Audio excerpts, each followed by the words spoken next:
अपने अपने फोन बंद कर दो।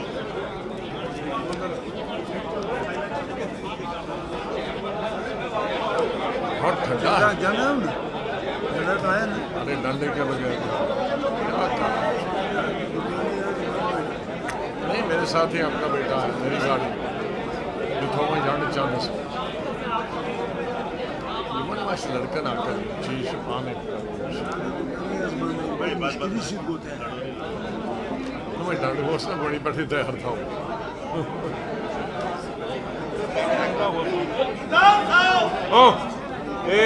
कोई नारा नहीं लगाएगा। Are you all here?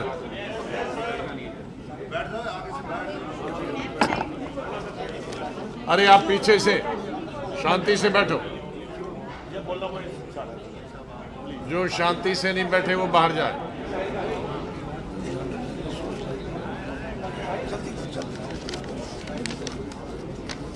आप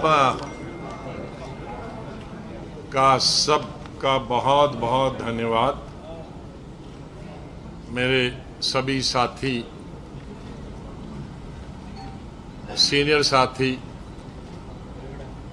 और उससे दुगनी संख्या में पीछे हमारे नौजवान साथी, भाई बहनें सब यहाँ मौजूद हैं,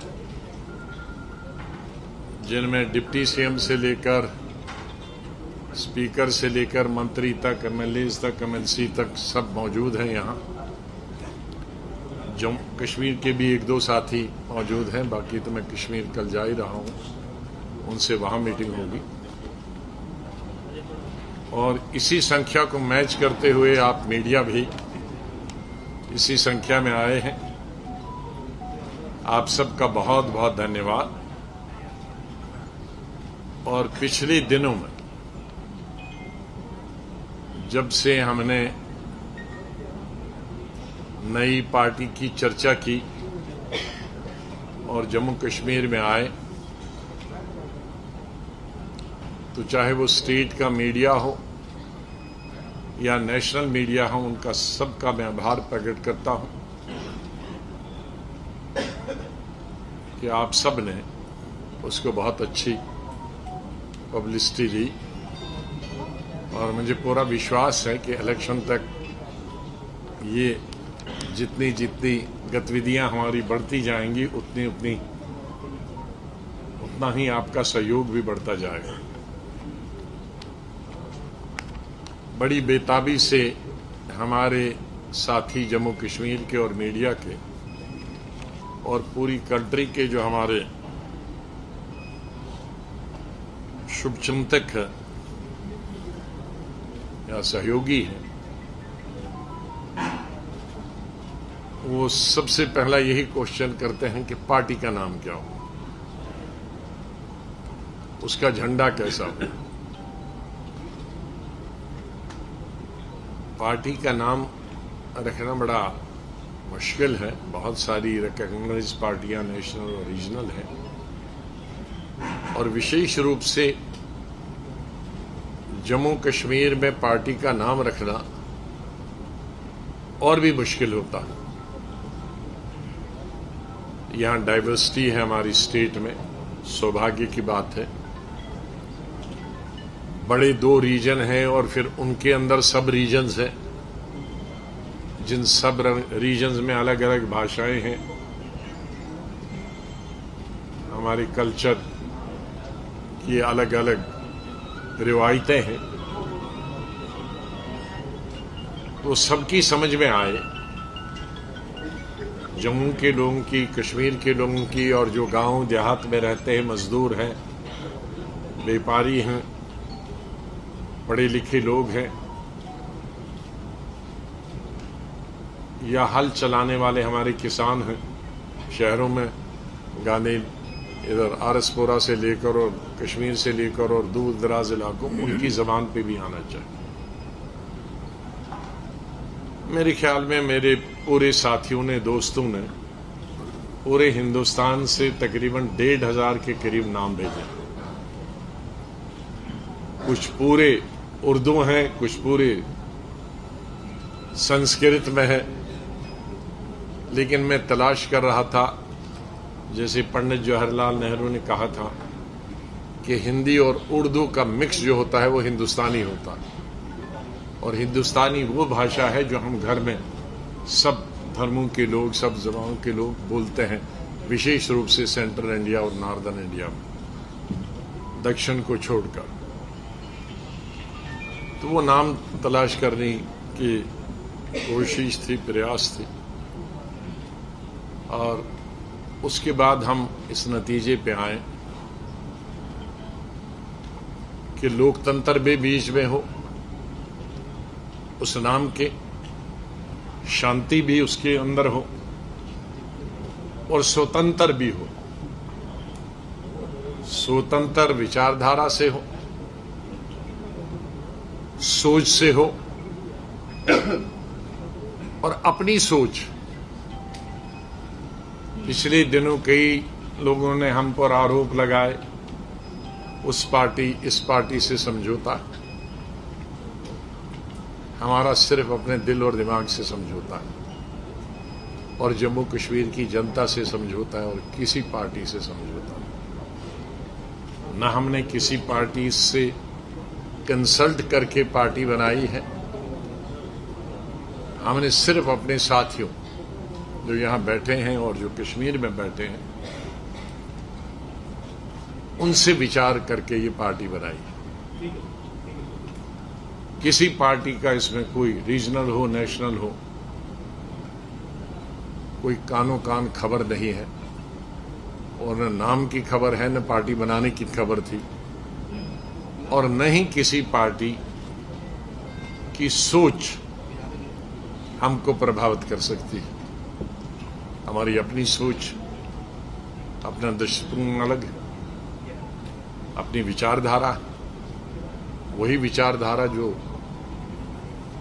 गांधी जी की विचारधारा उन्होंने हमें दी, जिस विचारधारा से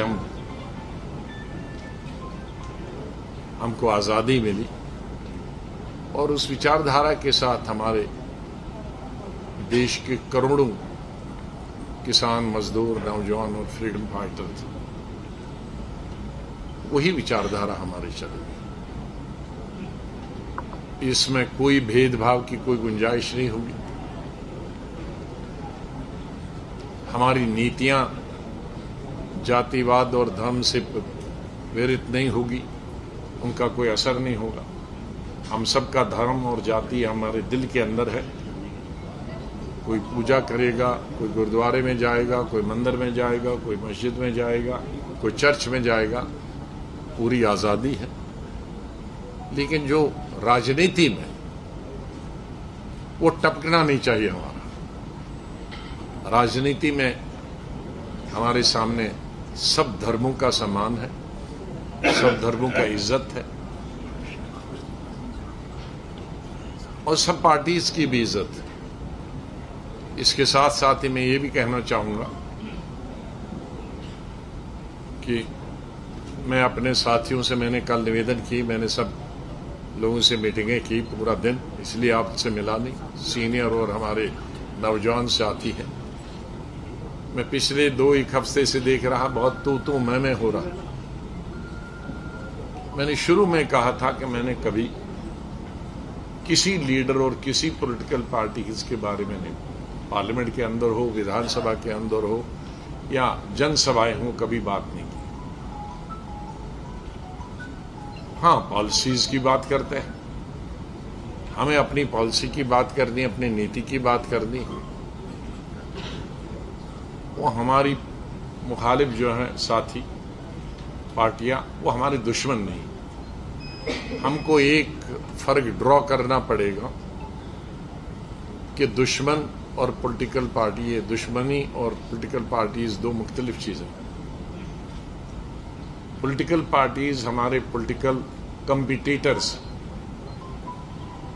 चाहे लेजिस्लेशन में हूं, पार्लियामेंट में हूं, या चाहे वो जिला परिषद में हो, पंचायत समिति में हो, सरपंच में हो, उप सरपंच में हो, वो हमारी कंपटीशन है। जैसे स्टूडेंट आपस में फर्स्ट क्लास फर्स्ट के लिए compete करते हैं, लाखों लोग उसमें पार्टिसिपेट करते हैं, कोई सेकंड डिवीजन के लिए करते हैं, जो नहीं कम्पीट करते हैं वो थर्ड डिवीजन में आ जाते हैं, कोई फेल हो जाता है।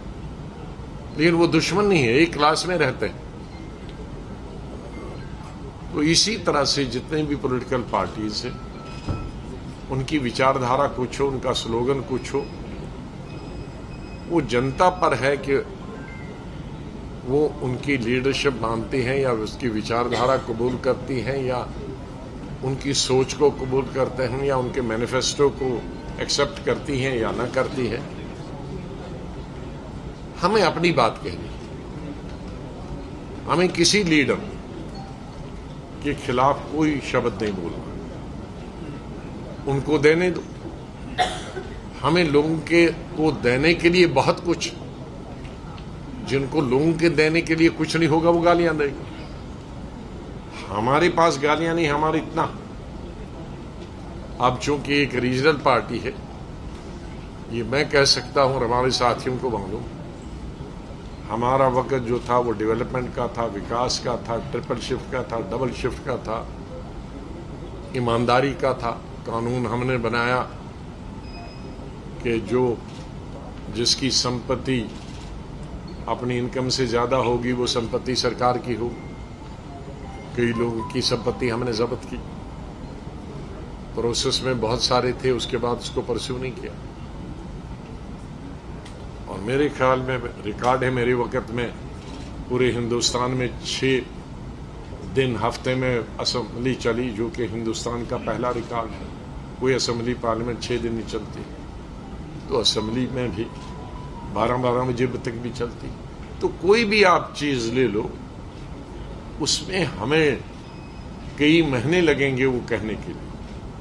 मुझे याद है कि जब मैंने अपनी कारकर्दगी पर विधानसभा में बात की थी, तो शायद वो हिंदुस्तान का और दुनिया का पहला रिकॉर्ड होगा।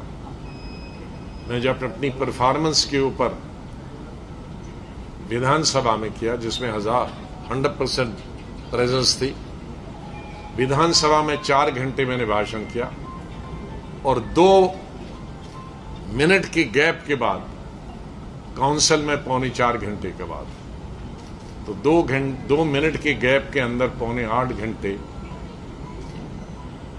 ये मेरे ख्याल में हिंदुस्तान का और दुनिया का रिकॉर्ड होगा। असेंबली से आप ले सकते हैं, काउंसिल से ले सकते हैं। तो कुछ परफॉर्मेंस ही किया होगा, तभी तो सुनते थे लोग।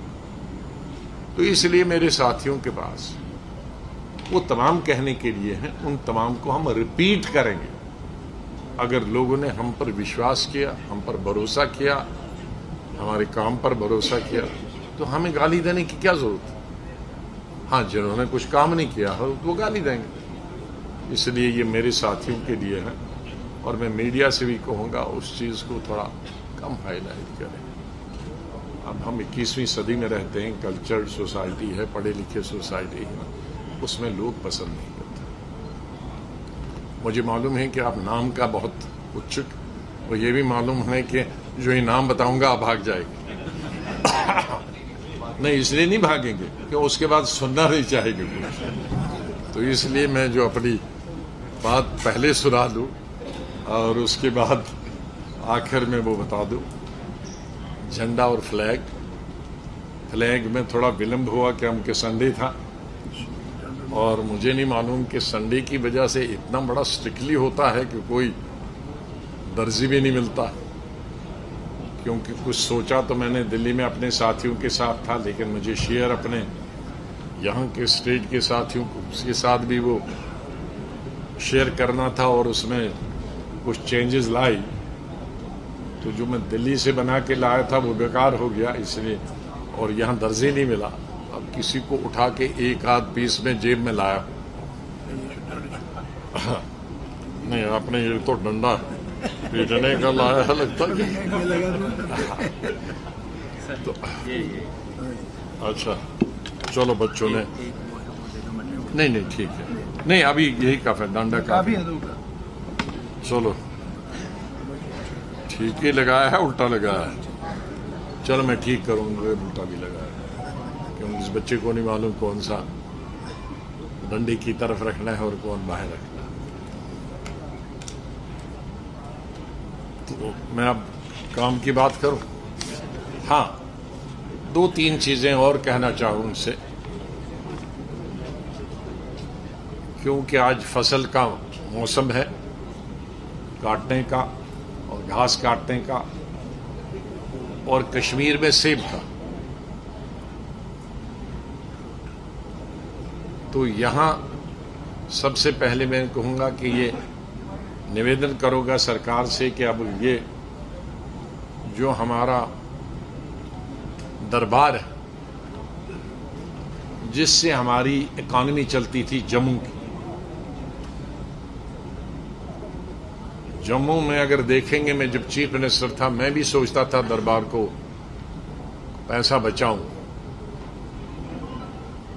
तो मैं जब से, मेरे ख्याल में यूथ कांग्रेस के जमाने से, जब मैं शहर में जाता हूं तो रघुनाथ मंदिर जी से यहां शहर शुरू होता है, सिटी चौक में वहां से जाता हूं और ऊपर नहीं जहां महाराजा का पैलेस है वहां से मुबारक मंडी में निकलता हूं हमेशा से। तो तब भी मैं सिटी चौक यहीं रघुनाथ मंदिर जी से शुरू हुआ और 4-5 घंटे मुझे लगे, और दाएं और बाएं तरफ बड़े हमारे वोट चाहे किसको कौन देता है उससे मुझे फिक्र नहीं, लेकिन हमेशा आओ भगत में वो नंबर 1 रहते हैं, जिसके लिए मैं हमेशा उनका आभार प्रकट करता हूं। अगर मैं फ्रूट जमा करूंगा तो कई ट्रकों में जाएगा, लेकिन मैं खाली छूता हूं उसको। तो उन्होंने कहा कि कभी ऐसा सोचना नहीं, हम तो खत्म हो जाएंगे। क्यों? कहा जब वो कश्मीर से आते हैं तो हमारी जो बिक्री होती है वो 100 गुना 1000 गुना ज्यादा होती है। तो इसलिए होटल उस पे चलते हैं, टी स्टॉल उस पे चलते हैं, टैक्सियां चलती हैं, टांगे चलते हैं, और दुकानदार का जो बिजनेस है वो सब उस पे चलता है जब दरबार, और दरबार मंदी तब हो जाती है दरबार जब शिफ्ट होता है। तो मेरे ख्याल में जम्मू, ये बहुत अच्छी बात है कि ट्रेन अब माता वैष्णो देवी के लिए वहां तक नीचे तक जाती है। उसका बहुत सारे श्रद्धालुओं को, लाखों श्रद्धालुओं को जो हमारे हैं माता के, जो जाना चाहते हैं, उनको फायदा होता है। लेकिन जम्मू का कारोबार उससे ठप हो गया। उससे हमारी टैक्सी का काम बन गया, जो जाते थे यहाँ आते थे, रात के होटल्स का, टी स्टॉल्स का, दुकानों का। तो उसका एक ही इलाज है कि दरबार में लोग आए ज्यादा से ज्यादा।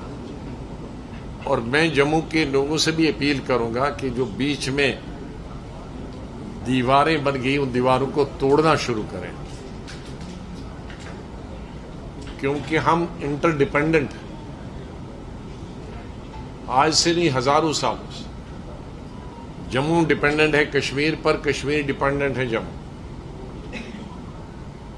जब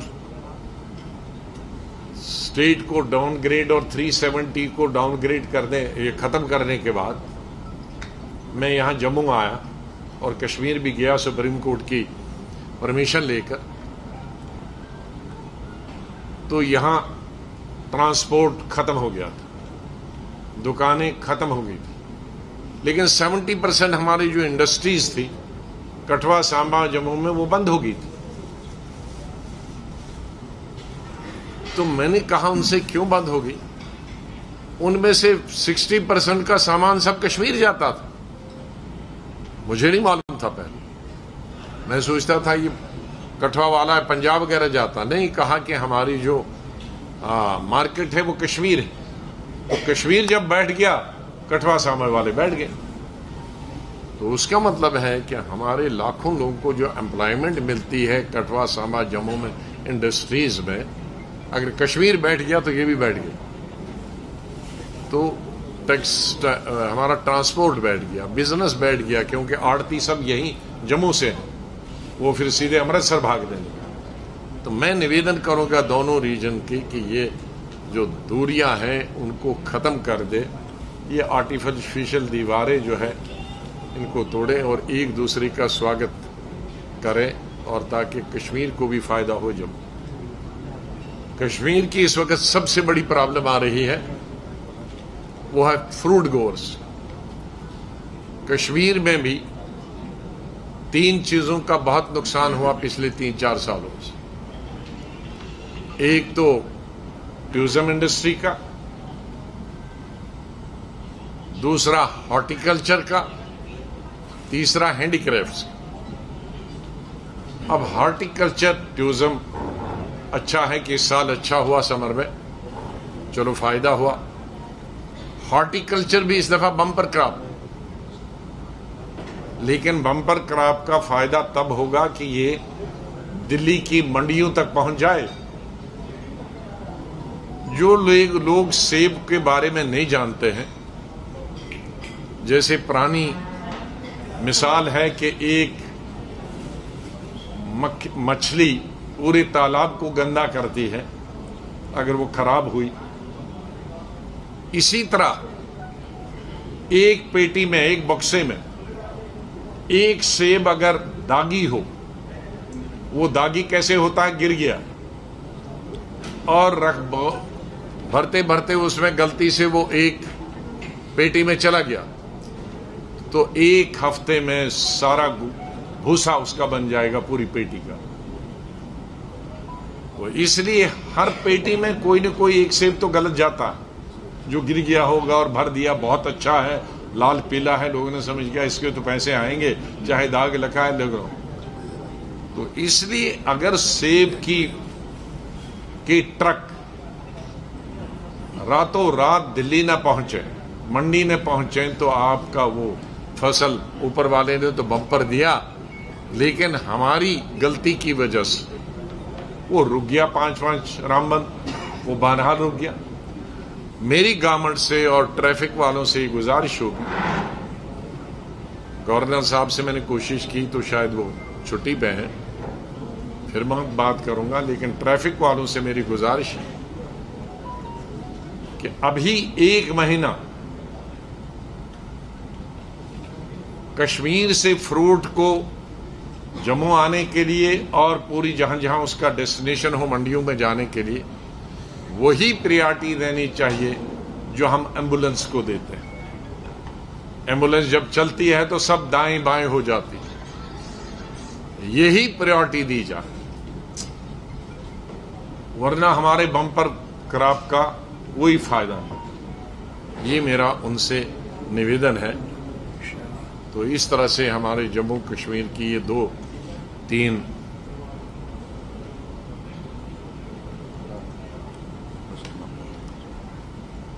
4 निवेदन है। अब मैं आखिरी मुद्दे पे आता हूं।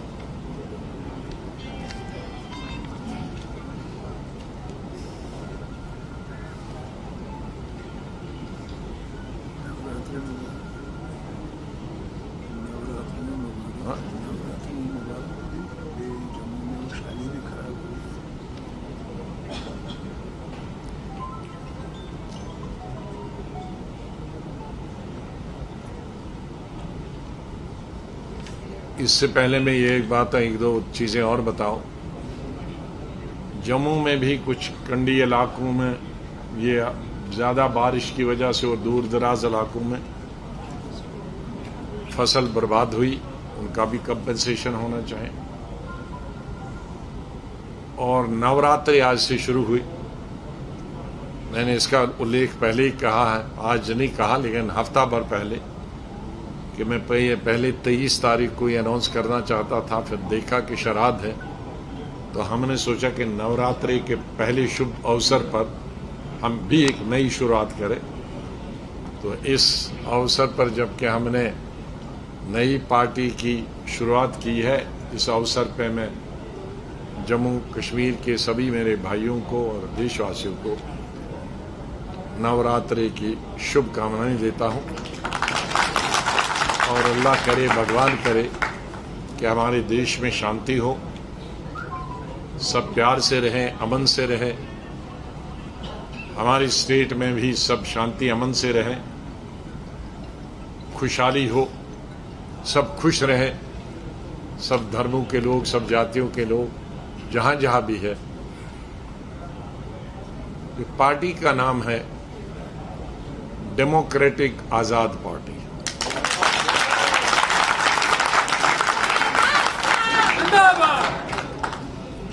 आजाद का ये मत समझिए गुलाम नबी आजाद। डेमोक्रेसी डेमोक्रेटिक के लिए है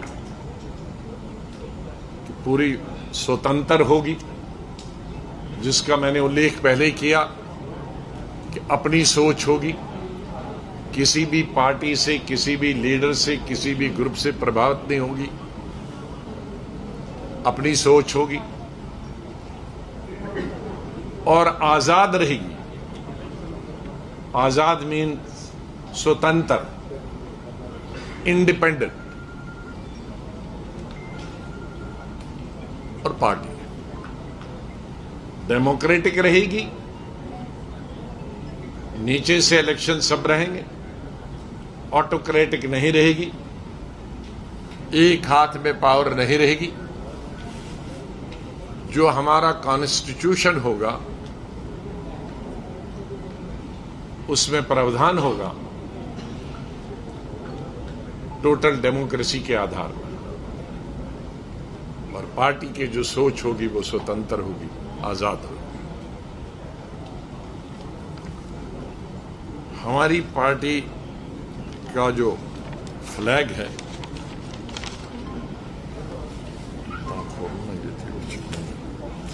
ठीक है, चलो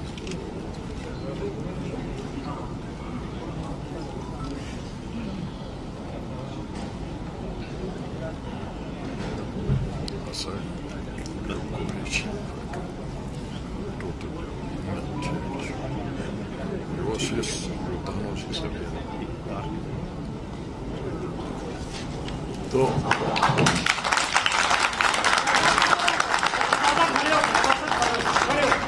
फिर ये सब खड़े होंगे तो ना फिर सब खड़े होंगे तो पिछड़े वालों को कुछ। भारत माता की जय, भारत माता की जय, भारत माता की जय। मत रखो, क्यों तुम मत रखो, क्यों देते हो? एक बार नाम भी बोल दीजिए। डेमोक्रेटिक आजाद पार्टी।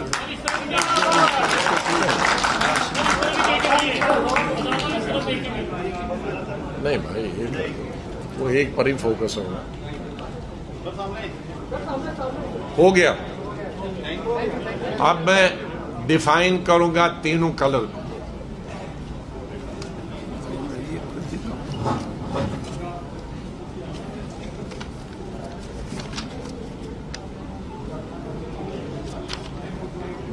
इधर से शुरू करते हैं मस्टर्ड कलर से।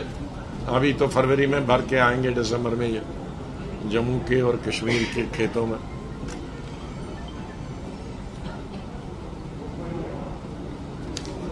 इसका मतलब हुआ मस्टर्ड कलर का क्रिएटिविटी। क्रिएटिविटी का मतलब है एक नई चीज क्रिएट करने की, पैदा करने की, सोचने की क्षमता। इसका दूसरा मतलब ये है डाइवर्सिटी। तो डाइवर्सिटी का यूनिटी इन डाइवर्सिटी। हमारा पूरा भारत देश और उसके अंदर जम्मू कश्मीर डाइवर्सिटी से भरा हुआ। चाहे धर्म की बात लें, जातियों की बात लें, भाषा की बात लें, खाने पीने की बात लें, पहाड़ और मैदान की बात लें, चीजें पैदा करने की बात लें, तो ये एक डाइवर्सिटी है। व्हाइट का मतलब हुआ जो बीच में है शांति, अमन। तो हम गांधी जी को मानने वाले हैं, तो इसलिए हम शांति और अमन हमारी प्राथमिकता रहेगी। और हमारा उसूल भी रहेगा। अब ये जो कलर है इसमें पूरा दुनिया समा जाता है।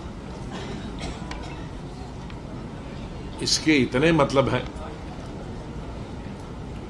ये डार्क ब्लू कहिए, ये समंदर की गहराई से लेकर आसमान की ऊंचाइयों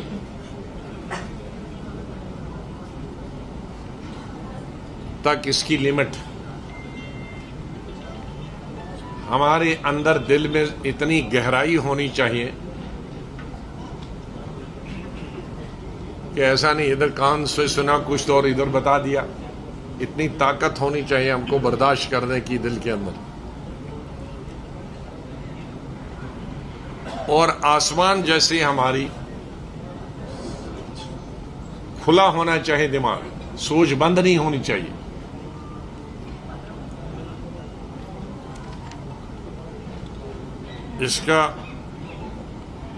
इसके साथ साथ जो दूसरे मतलब है, ओपन स्पेस, खुला जगह, फिर फ्रीडम, आजादी, सोचने की, बोलने की आजादी, इंट्यूशन, अंतर्ज्ञान, इंट्यूशन भी आनी चाहिए,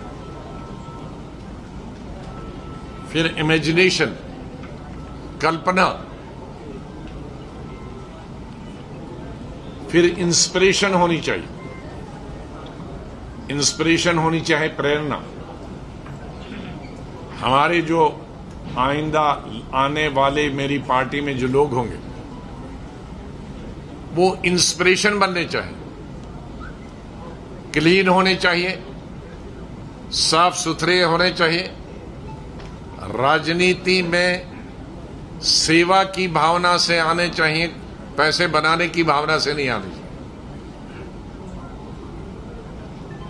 ताकि उनको देखकर हमारे आने वाले जो बच्चे या बच्चियां हैं शहर में, देहात, वो इनको इंस्पायर कर सकते हैं, उनसे प्रेरणा मिल सकती है।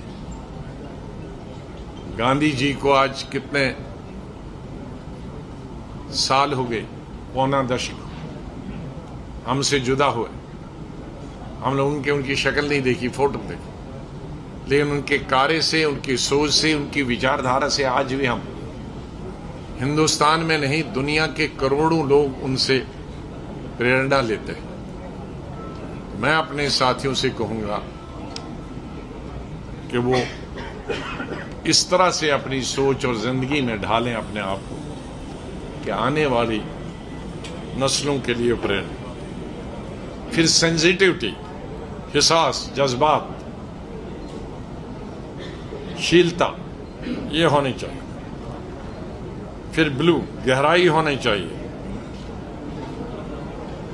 भरोसा होना चाहिए, लॉयल्टी एंड सिंसियरिटी होनी चाहिए, वफादारी होनी चाहिए। आज वफादारी जरा पॉलिटिक्स में कम हुई, शाख शाख पे कौन ज्यादा जंप लगा सकता। जिसकी कम रेस है तो वो एक एक पेड़ पे, जिसकी ज्यादा रेस है वो 3 पेड़ों को फलाद के जाता है। तो इसमें सिंसियरिटी को ज्यादा प्राथमिकता देंगे, समझदारी को प्राथमिकता देंगे, विजडम और कॉन्फिडेंस, एतबार को, स्टेबिलिटी, स्थिरता, ये तमाम चीजें होंगी। हमारी पार्टी में हमारी कोशिश रहेगी कि कम से कम 50% नौजवानों को और महिलाओं को टिकटें दी जाए।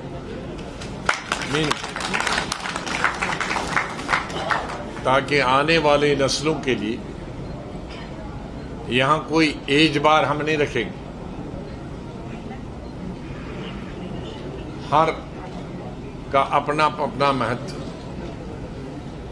नौजवान और बुजुर्ग को एग्जिस्ट करेंगे। जैसा हमारा समाज है, जैसा भगवान ने हमें बनाया है, कोई भगवान उठा के नहीं लेता है एक एज के बाद। मेरे पास पार्लियामेंट में मिसाल हैं जो 90s में भी रहे,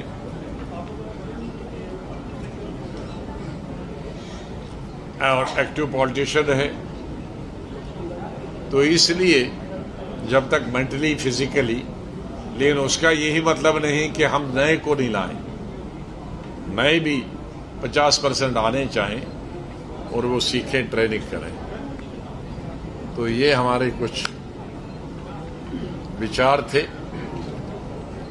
मैं आज रिक्वेस्ट करूंगा, क्वेश्चन अगर होगा तो मैं तो अभी यही हूं, कहीं जा नहीं रहा हूं। यहां से कश्मीर जा रहा हूं, फिर यहां आ रहा हूं, कहीं एक दिन महीने में 2-4 दिन मैक्सिमम, और दिल्ली गया तो गया, बाकी मैं स्टेट के अंदर हूं। लेकिन आज इसी से रिलेटेड करें, नाम और पार्टी से क्वेश्चन तो अच्छा रहेगा अगर किसी ने करना है। This party will work on. This party will work on what is your agenda. आप points जिसमें आप पार्टी अभी नहीं, सबसे प्राथमिकता हमारी ये पार्टी का रजिस्टर करना, लेकिन साथ साथ हम अपनी एक्टिविटीज जारी रखेंगे, क्योंकि इलेक्शन कभी भी हो सकता है। इसलिए अब मैं पार्टी क्या क्या एक्टिविटी करे ये तो मैं नहीं बता सकता। पार्टी एक्टिविटी तो ओपन में नहीं बताई जा सकती। वो जब हम एक्टिविटीज करेंगे तो आपसे तो आजकल खुर्दबीन लगी है, कोई भी छुप ही नहीं रही है।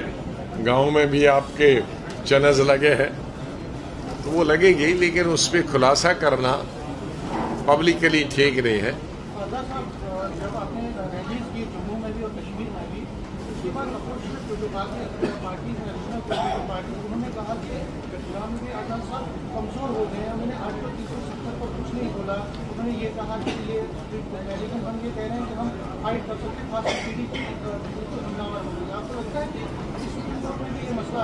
आप पार्लियामेंट का रिकॉर्ड बैलेंस किसने बोला है और किसने नहीं बोला, पार्लियामेंट का तो निकालना, आप निकालिए ना।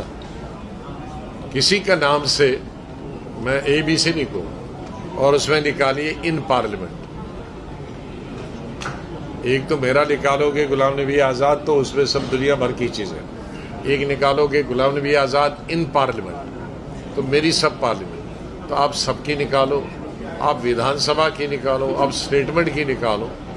लेकिन मैं एक ही चीज़ को मैंने बताया कि मैं ऐसे जो इश्यूज होते हैं मैं उनको इलेक्शन के लिए नहीं इस्तेमाल करना। इलेक्शन के लिए हमारे सड़क बनाने का है, नौकरी देने का है, बेकारी हटाने का, महंगाई, ये इश्यूज करता हूं। मैं किसी को रोकता नहीं हूं इलेक्शन में क्या मुद्दे बनाए, क्योंकि मेरे पास बहुत सारी चीजें हैं, इसलिए मैं मुद्दा क्यों बनाऊं। जहां तक सुप्रीम कोर्ट ने सुनाई की 10 तारीख के बाद चीफ जस्टिस ने कहा, उसका स्वागत।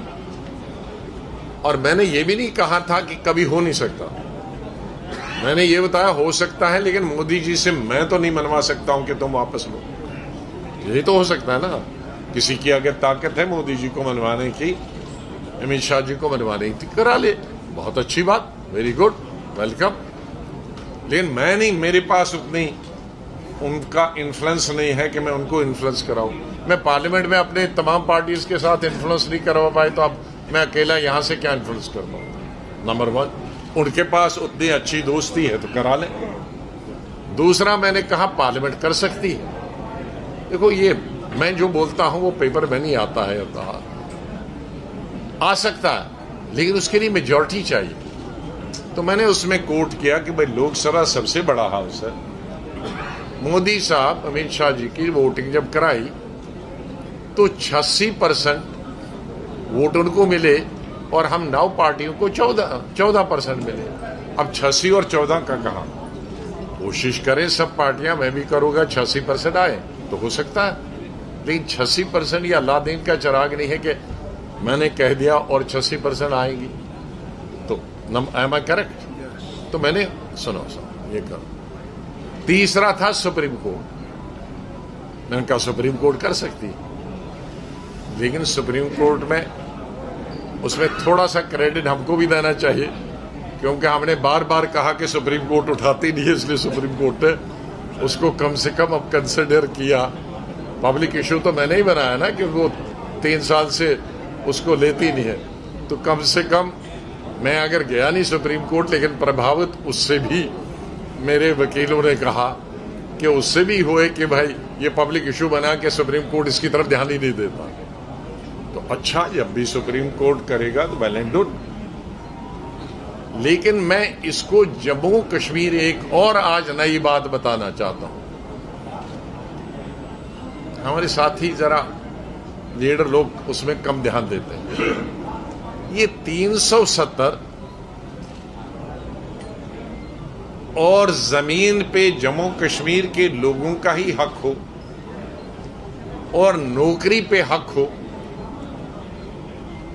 अगर आप किताबें पढ़े तो दीज हैव इमिनेटेड फ्रॉम महाराजा हरि सिंह। महाराजा हरि सिंह जी ने बाय नोटिफिकेशन 1927 में और दूसरी नोटिफिकेशन 1932 में, पहला 1927 में हेरिडेटरी स्टेट सब्जेक्ट और 32 में state subject, domicile state subject. इसको लोग समझते हैं कश्मीरियों ने किया, ये महाराजा साहब ने किया, और मैं उनके दिमाग की दाद देता हूं, इतना फोरसाइटेड। और तब इंडिया यूनाइटेड था। पंजाब उस वक्त रिचेस्ट था, जिसका कैपिटल लाहौर था। लाहौर में मुस्लिम, जो आज वो पंजाब है उधर, उस वक्त भी पंजाब के सब मुसलमान बड़े सबसे जमींदार हैं। आज भी लाहौर वाला इज द रिचेस्ट। तो मुस्लिम और हिंदूज, जाट, हमारे जमीन वाले दोनों अमीर थे। दोनों ने जम्मू और कश्मीर में, जम्मू में ज्यादा जमीनें और नौकरी शुरू कर दी, और जम्मू के हिंदूज में और कश्मीरी पंडित, जो उस वक्त ज्यादा नौकरी में थे, मुस्लिम कब थे अगर हिस्ट्री पढ़े, तो उन्होंने शोर मचाया कि इनको रोको वरना हम बेजमीन और बेघर होंगे। तब पहला नोटिफिकेशन ये हमारे महाराजा ने निकाला और उसमें अमेंडमेंट फिर 32वें की। तब से वो चला और बाद में वो हमारे आज तक वो चला। दूसरा 370 किसने किया है एक्सेशन? महाराजा ने। दस्तखत जो एक्सेशन पे है महाराजा और लॉर्ड माउंटबेटन के। लॉर्ड माउंटबेटन, उसका लॉर्ड माउंटबेटन नहीं, हमारा वो गवर्नर जनरल था, क्योंकि गवर्नमेंट ऑफ इंडिया ने जिसका डिसाइड किया कि वही रहेगा। पाकिस्तान का जना हो गया, यहां हमारा वही रहेगा। और लॉर्ड माउंटबेटन ने अपने घर नहीं किया, कैबिनेट ने, जिसमें पंडित जी थे, जिसमें होम मिनिस्टर हमारे वही ज्यादा इंटरेक्ट करते हैं राष्ट्रपति से, होम मिनिस्टर के थ्रू ही ज्यादा जाता, सरदार पटेल। तो उनकी सलाह पे वो अप एंड डाउन करते थे।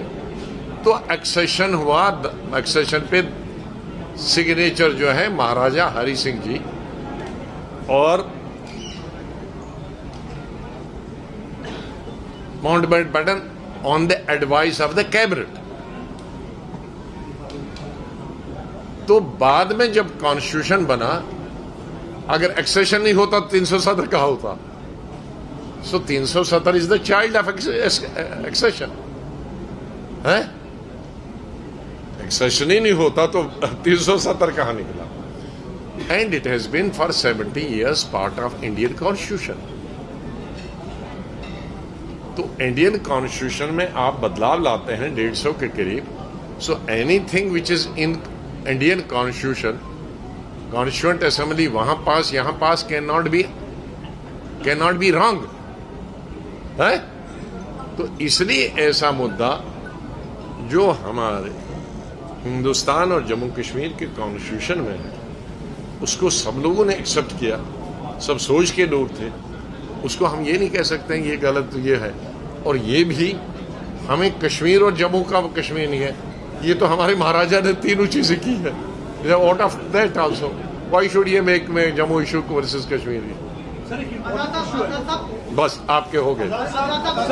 I have answered you more than you. You have enough to achieve. Navratri के दिन आपने अपनी पार्टी स्टार्ट की, लेकिन आज ही के दिन जो आपकी पुरानी पार्टी है उधर एक बार फिर से अपराइजिंग राजस्थान में दिख रहा है। The party seems to be crumbling. उस पर क्या कहना चाहेंगे? जेड़ा ग्रां छड़िया उसका ना नहीं लेना।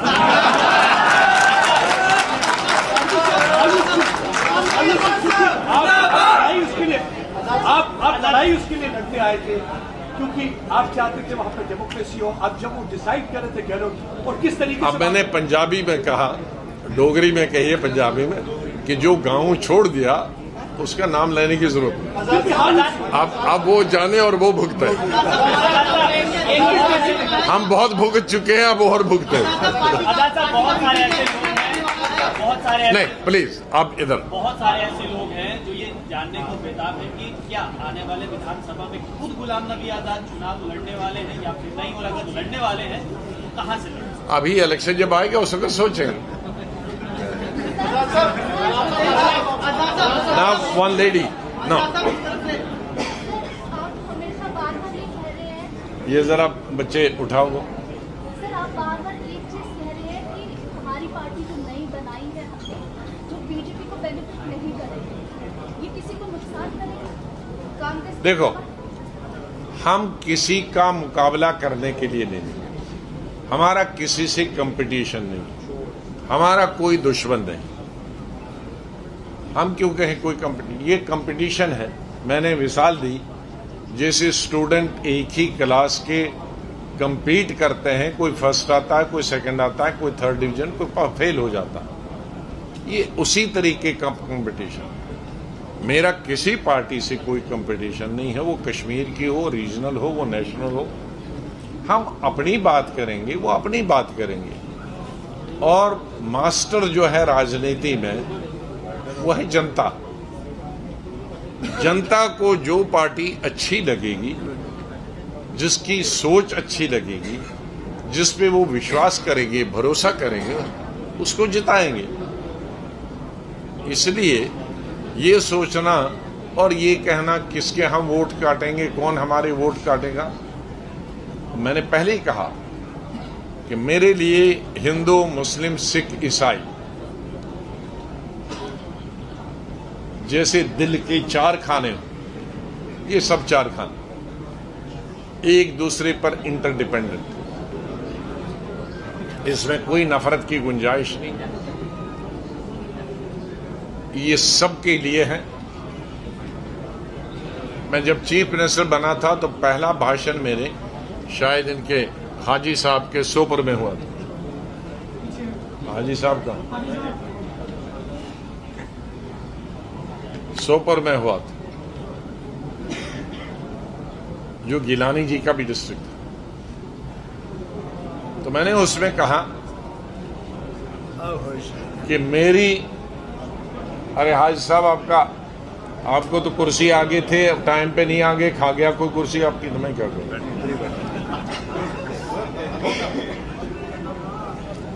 तो हाजी साहब हमारे 2 टर्म MLA हैं वहीं से, सोपर से। आपको नहीं मालूम है कि गिलानी साहब के गढ़ से ये दूसरी दफा है।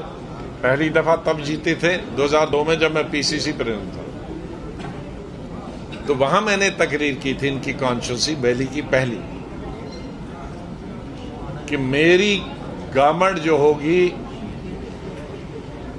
जितनी कांग्रेस की होगी उतनी ही बीजेपी की होगी, उतनी PDP की भी होगी, उतनी NC की होगी, उतनी CPM की होगी, उतनी रीजनल पार्टी की, जितनी मुसलमान की होगी उतनी हिंदू की होगी, उतनी सिख की होगी, ईसाई की होगी। और मेरी गवर्नमेंट में अगर कोई मंत्री धर्म के नाम पे और पार्टी के नाम पे इंसाफ करेगा तो वही रहेगा, और जो नहीं करेगा वो इस्तीफा दे के घर जाएगा।